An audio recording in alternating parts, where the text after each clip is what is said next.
오늘 저녁은 열왕기하 10장 32절부터 11장 21절까지 말씀을 함께 나누어 보겠습니다. 여호는 아합의 아들 여호람과 아합의 부인 이세벨을 처단했으며 아합의 길을 따랐던 아합의 사위인 아하시야와 그의 조카들 42명까지 처형했습니다. 그리고 사마리아에 이르러서는 아합에게 속한 자와 바알을 섬기는 자들을 처형했습니다. 예후의 이러한 행위들은 모두 하나님께서 엘리사의 선지생들을 통해 하신 명령에 따른 것이었습니다.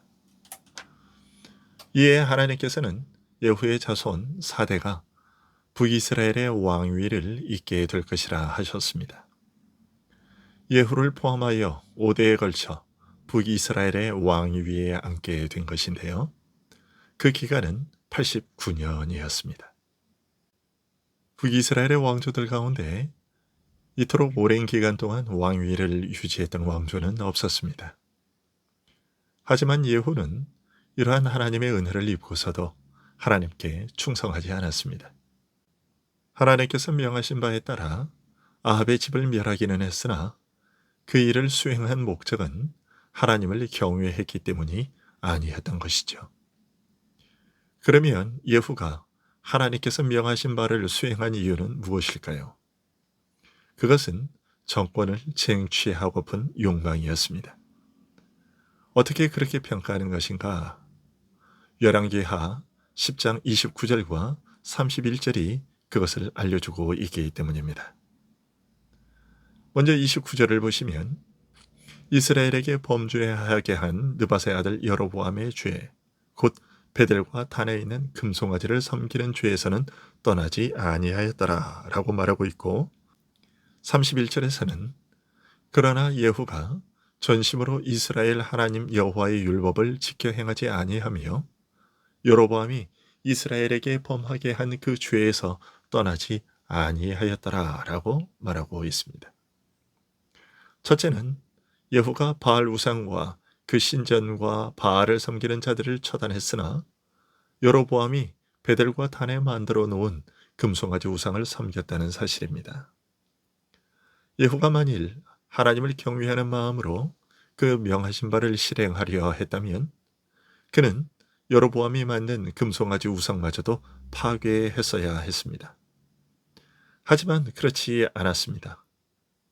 그러면 바알 우상과 그 신전과 바알을 섬기는 자들을 처형할 이유는 없었던 것 아닌가 하고 생각할 수 있을 텐데, 그럼에도 예후가 바알을 파괴하고 바알을 섬기는 자들을 처형했던 것은 바알 우상을 악하게 여겼기 때문이 아니라 아합이 바알 숭배를 장려하고 그 일을 하는 자들을 후원하고 세력화하여 자기의 권력 유지를 위한 수단으로 삼았기 때문이었습니다. 따라서 아합의 집을 모조리 숙청하기는 했으나 아합을 따르던 바알 숭배자들을 그대로 남겨두면 앞으로 권력을 휘두르는 일에 방해를 받을 수 있었기 때문에 바알 숭배자들을 함께 처형했던 것입니다. 둘째는 31절이 명확하게 이 사실을 말하고 있는데요. 예후가 전심으로 여호와의 율법을 지켜 행한 것이 아니었으며 여로보암이 이스라엘에게 범하게 한 그 죄, 곧 금송아지 우상을 섬기는 죄에서 떠나지 않았다고 말하고 있습니다. 오늘 본문 32절부터 36절은 예후의 이런 행위에 대하여 하나님께서 어떻게 여기셨는가에 대한 기록입니다. 32절은 이렇게 말하고 있습니다.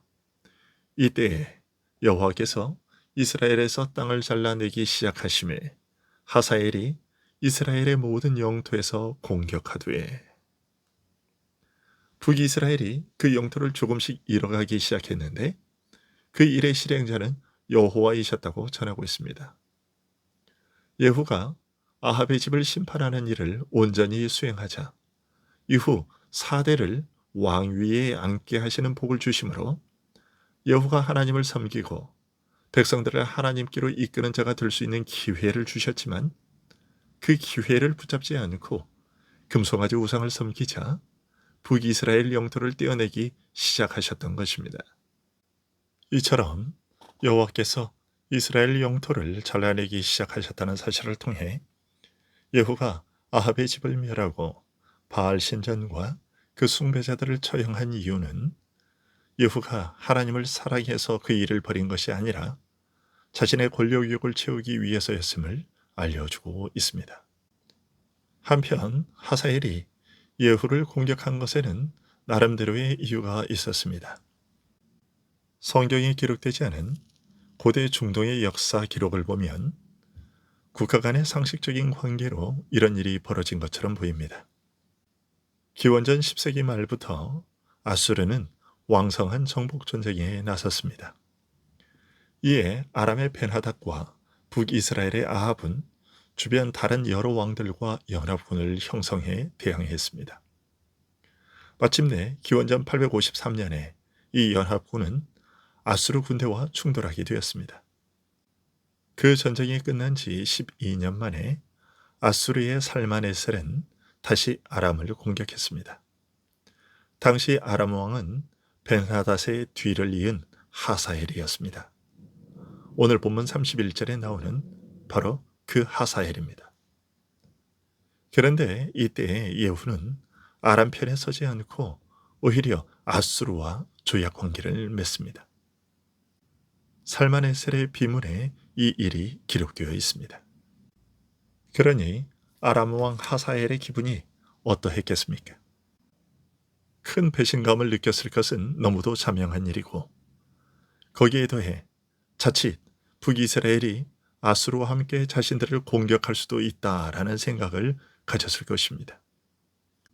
이런 정치적 이해관계가 얽혀 있었던 것입니다. 하지만 이런 것은 어디까지나 사람들의 눈에 보이는 현상일 뿐 진짜 근본적인 원인은 아니었습니다. 오늘 본문 32절은 하사엘이 북이스라엘을 공격해 온 근본적인 이유, 눈에 보이지 않는 진짜 이유는 예후의 금송아지 숭배에 대한 하나님의 심판이었다고 알려주고 있습니다.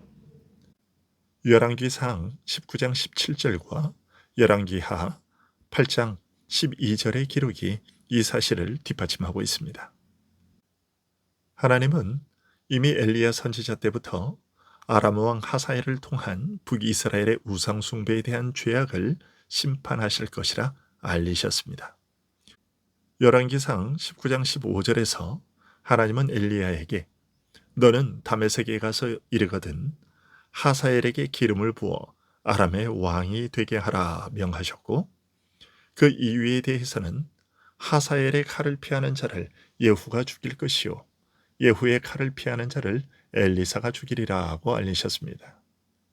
그리고 열왕기하 8장에 이르러서는 엘리사를 통해 다시 한번 하사엘이 행할 일에 대해 말씀하셨습니다. 아람 왕 벤하닷은 자신이 병에서 나을지 여부를 엘리사에게 묻기 위해 하사엘을 보냈습니다. 그때 엘리사는 자신을 찾아온 하사엘을 보자 울면서 이렇게 말했습니다. 열왕기하 8장 12절입니다. 하사엘이 이르되 내 주여 어찌하여 우시나이까 하는지라 대답하되 네가 이스라엘 자손에게 행할 모든 악을 내가 알미라. 네가 그들의 성에 불을 지르며 장정을 칼로 죽이며 어린아이를 맺히며 아이벤 부녀를 가르리라 하니. 결국 엘리사의 이 예언대로 하사엘이 이스라엘을 공격하여 많은 사람들을 살해하였음을 오늘 본문은 자랑하고 있는 것입니다. 우리가 자주 하는 말이 있습니다. 하나님께서 온 세상을 다스리신다 하는 말입니다. 하지만 이 말은 우리 자신도 모르게 의미 없이 행하는 입버릇 같은 말이 되어서는 안 됩니다. 이것이 세상의 모든 일의 근본 원인이라는 사실을 우리는 늘 잊지 말아야 합니다. 예를 들면 우크라이나와 러시아의 전쟁도 그런 것입니다. 그 전쟁은 2022년 2월 24일 러시아 대통령 푸틴이 특별 군사작전 개시 명령을 선언하면서 시작되었습니다. 현대 국제사회의 국가들 입장에서는 러시아가 과거 자신의 영향권이었다가 떨어져 나간 주변 국가들에게 다시 영향력을 확대하기 위한 러시아의 팽창주의의 반로로 해석되고 있습니다. 즉, 러시아가 자신들의 영향력을 다시 회복하기 위해 우크라이나의 주장을 받아들이지 않는 것입니다. 우크라이나는 자신들은 러시아와는 다른 독립된 국가라 주장하고, 반면 러시아는 우크라이나는 러시아에 속한 연방정부 중의 하나라고 주장하고 있는 것입니다. 따라서 러시아는 지금의 이 전쟁을 나라와 나라 사이에 벌어진 전쟁이 아니라 반란군을 진압하는 것이라 하는 생각을 가지고 있습니다. 이런 러시아의 생각은 2022년 2월 21일에 행해진 푸틴 대통령의 대국민 연설에서 드러납니다. 그 연설에서 푸틴은 우크라이나를 가리켜 볼시비키 정책의 결과로 생겨난 국가 꼭두각시 정권이 이끄는 식민지라 지칭했습니다. 우크라이나 사람들을 가리켜 러시아 사람이라고 부르면서 우크라이나 국가 자체를 부정한 것입니다. 그래서 세상 사람들은 이 전쟁이 푸틴 때문에 일어난 전쟁이라고만 생각합니다. 하지만 오늘 본문을 보면 그것은 사람들의 눈에 보이는 현상일 뿐이고 근본 원인은 하나님이라는 사실을 알아야 합니다. 그러면 하나님께서 무슨 목적으로 이런 일들이 벌어지도록 하신 것일까요? 그것은 우리가 알 수 없습니다. 이 세상 역사에는 수많은 사건들이 있지만 그 사건들을 통해 하나님께서 이루고자 하시는 목적이 무엇인지 명확히 드러난 일은 성경에 기록된 것이 전부입니다. 그 나머지 일들에 대해서는 우리가 오랜 세월이 지난 후에 그런 것을 목적하신 것이었구나 하고 짐작할 뿐, 이것을 목적으로 한 것이다 라고 정확하게 말할 수 있는 해설은 없습니다. 다만 우리는 오늘 본문에 알려주고 있는 것처럼 이 세상의 모든 일은 그것이 전쟁과 같이 엄청난 큰 일이든 한 사람에게서 일어난 조그만 일이든 하나도 예외 없이 하나님께서 어떤 목적을 가지시고 행하시는 일이라고 확실히 말할 수 있을 뿐입니다. 야고보서 4장 13절부터 15절의 교훈이 그것입니다.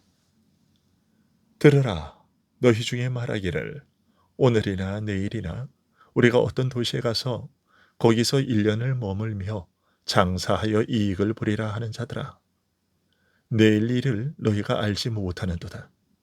너희 생명이 무엇이냐? 너희는 잠깐 보이다가 없어지는 안개니라.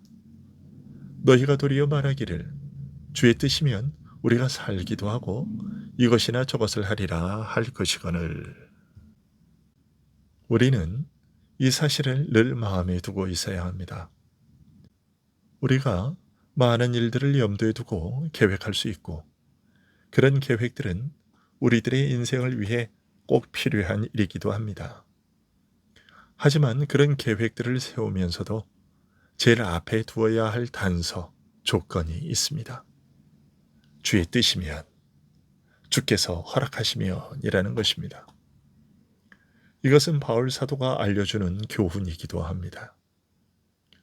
바울 사도가 에베소에 여러 날 머물면서 회당에서 유대인들과 변론을 하며 복음을 전했는데, 여러 사람이 바울 사도에게 자신들과 더 오래 있어 주기를 청했습니다. 하지만 바울 사도는 다음 사역을 위해 떠나야만 했습니다. 그때 바울 사도는 떠나면서 그들에게 이런 말을 합니다. 사도행전 18장 21절인데요. 만일 하나님의 뜻이면 너희에게 돌아오리라. 또한 로마에 있는 성도들을 만나는 것이 바울 사도의 간절한 소원 중에 하나였고, 그에게는 그럴 계획이 있었음에도 바울 사도는 로마 성도들에게 편지를 쓰면서 이렇게 말합니다. 로마서 1장 10절인데요. 어떻게 하든지 이제 하나님의 뜻 안에서 너희에게 나아갈 좋은 길 얻기를 구하노라. 또 로마서 15장 32절에서는 나로 하나님의 뜻을 따라 기쁨으로 너희에게 나아가 너희와 함께 편히 쉬게 하라 라고 말합니다. 또한 고린도 교회 성도들을 향해서는 고린도전서 4장 19절에서 주께서 허락하시면 내가 너희에게 속히 나아가서 라고 말하고, 고린도전서 16장 7절에서는 만일 주께서 허락하시면 얼마 동안 너희와 함께 머물기를 바람이라 라고 말했습니다. 성경이 알려주는 것처럼, 그리고 사도들이 알려주는 바대로 우리는 언제나 주의 뜻이라면, 주께서 허락하시면 이라는 이 단서 조항을 항상 우리의 계획 앞에 두고 살아가야 합니다. 아침에 눈을 뜨면 주께서 오늘도 살게 하시면 이라고 말해야 하고, 밤에 눈을 감을 때면 주께서 내일을 허락하시면 이라고 말해야 합니다. 그래야 우리가 주의 말씀에 순종하는 삶에 조금이라도 더 가까워질 수 있고, 주께서 부르시는 날에 미련 없이 네 하며 그 부르심에 기쁨으로 응할 수 있을 겁니다. 이런 교훈에 이어서 오늘 본문은 아달랴의 죽음을 통한 교훈으로 넘어갑니다. 북이스라엘에서 남유다로 그 무대가 옮겨지고 있는 것인데요. 그러나 그 내용은 앞선 기록과 그 맥을 같이 하고 있습니다. 아합의 집에 대한 하나님의 심판의 이야기라는 것입니다. 아합의 집에 대한 하나님의 심판은 예후에 의해 다 마무리된 것처럼 보였습니다. 하지만 아직 하나가 남아 있었습니다. 바로 아합의 딸인 아달랴였습니다. 하나님은 아합의 집에 대하여 철저한 심판이 있을 것이라 말씀하신 바 있습니다. 그런데 아직 아합의 딸이 남아 있었던 것입니다. 아달랴는 자신의 남편과 아들들과 손자들까지 하나님의 심판을 받아 죽음에 이르게 할 정도로 다윗의 가문에 깊은 악영향을 끼쳤던 여인이었습니다. 우리는 앞서 그녀가 남편 여호람과 아들 아하시아를 아합의 집의 길로 행하게 했다는 기록을 보았습니다. 그런데 오늘 본문은 그녀가 우리의 생각을 훨씬 넘어서는 악한 여인이었음을 보여줍니다. 11장 1절을 보시면 아하시아의 어머니 아달랴가 그의 아들이 죽은 것을 보고 일어나 왕의 자손을 모두 멸절하였으나 라고 말하고 있습니다. 아들 아하시아가 예후의 손에 갑작스레 죽게 되자 아달랴는 권력을 쟁취하기 위해 굶주린 야수처럼 달려들었습니다. 아합의 딸이었던 그녀는 왕의 자손을 모두 죽이고 스스로 유다의 왕위에 올랐습니다. 왕의 자손이라 함은 가깝게는 아하시아의 자손이지만 조금 멀리 보면 다윗의 자손인 것입니다. 그 점을 감안하면 이 사건은 단순히 권력욕에 사로잡힌 여인의 미친 행동으로만 볼 수 없는 것입니다. 이것은 사무엘서와 열왕기, 역대기가 보여주고자 하는 주제와 맞닿아 있습니다. 즉 하나님 나라의 건설을 회방하기 위해 사탄이 어떤 일을 벌이는지를 보여주고 있는 것입니다. 역대하 22장 10절이 이 사실을 조금 더 이해할 수 있도록 도와주고 있습니다. 아하시아의 어머니 아달랴가 자기의 아들이 죽은 것을 보고 일어나 유다 집의 왕국의 실을 모두 진멸하였으나 라고 말하고 있습니다. 유다 집의 왕국의 실을 모두 진멸하려는 일이었다고 말하고 있습니다. 즉 이것은 하나님께서 다윗에게 하신 약속을 무너뜨리려 하는 일이었다는 것입니다. 사무엘하 7장 12절 13절에서 하나님은 다윗에게 이러한 약속을 하셨죠. 네 수한이 차서 네 조상들과 함께 누울 때에 내가 네 몸에서 날 네 씨를 내 뒤에 세워 그의 나라를 견고하게 하리라. 그는 내 이름을 위하여 집을 건축할 것이요 나는 그의 나라 왕위를 영원히 견고하게 하리라. 이 약속 때문에 여로보암에게 10지파를 다스리도록 하시면서도 유다 지파만큼은 다윗의 집을 배반하지 않도록 하셨고 여로보암에게도 이와 같이 말씀하셨습니다. 열왕기상 11장 34절과 36절 말씀입니다.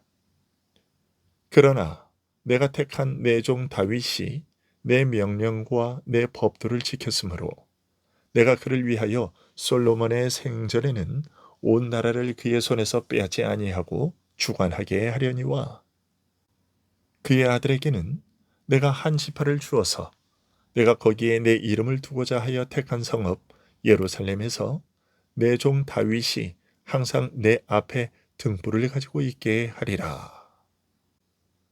또 남유다의 여호람이 아합의 집과 같이 행하였어도 유다를 멸하지 않으셨는데 하나님께서는 그 이유에 대해서도 같은 이유를 말씀하셨습니다. 열왕기하 8장 19절인데요. 여호와께서 그의 종 다윗을 위하여 유다 멸하기를 즐겨하지 아니하셨으니 이는 그와 그의 자손에게 항상 등불을 주겠다고 말씀하셨습니다라.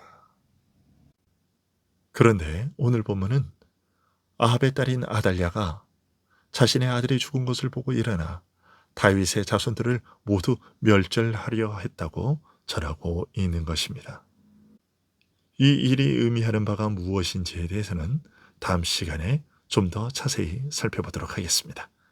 기도하겠습니다.